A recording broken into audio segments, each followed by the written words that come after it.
On se doutait bien que Google n'allait pas rester un simple moteur de recherche. Google veut aussi devenir ce matin une banque. De quel projet parle-t-on exactement, Nicolas Dose? Étape numéro 1, lancer des comptes courants en 2020, alors avec un partenaire bancaire, le géant américain Citigroup, et en association avec l'université de Stanford dans la Silicon Valley. On imagine bien l'étape numéro 2, obtenir sa propre licence bancaire pour opérer seul son activité. Il faut une licence quand même pour être banquier.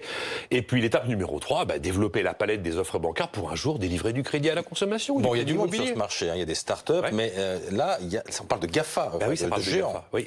Déjà, ces géants ont pris le pas sur les banques traditionnelles, sur tous les moyens de paiement. Il y a l'Apple Card là, qui a été lancé, il y a Facebook Pay qui a été lancé mardi aux États-Unis, Google est déjà sur le coup, effectivement.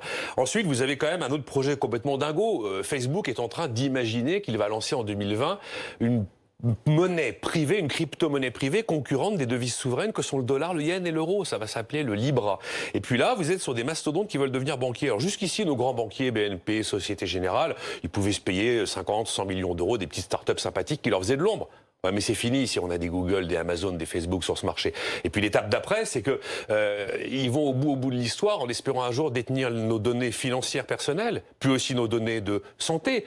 Le jour où ils ont tout ça, c'est terminé. Et d'ailleurs, on a appris que Google travaille depuis 2018 avec le deuxième réseau de santé aux États-Unis qui opère tranquillement les données médicales de patients dans 21 États américains. Il y a une petite anecdote en France, au moment où l'Hôtel Dieu a fermé, l'hôpital, là, au cœur de Paris, on a voulu numériser les archives. On s'est rendu compte que c'était un gros travail, 6 millions d'euros, ça allait coûter. Et Google est arrivé à dire, moi je vous le fais pour rien, hein, pas de problème. Ouais, mais derrière, qu'est-ce qu'ils ont? Ils ont toutes les données santé. Bon, le pire n'est jamais sûr, mais ce qui est certain, c'est que c'est le bon vieux guichet de banque qui a du souci à se faire, non? Ça fait longtemps qu'on en parle, et ils ont d'ailleurs du mal à en prendre conscience. Alors ils ont une chance quand même, c'est que la toute-puissance de ces GAFA provoque un étau judiciaire qui se resserre très très sérieusement aux États-Unis, après des scandales. Vous vous souvenez tous de Cambridge Analytica avec Facebook, aussi avec des groupes tellement puissants qu'ils finissent par détenir des positions de monopole qui quelquefois vont créer des situations anticoncurrentielles, notamment dans la pub en ligne, et puis avec une vraie pression politique. Et là, en l'occurrence, elle est incarnée par la sénatrice démocrate dont on n'a pas fini de parler, Elizabeth Warren, qui brigue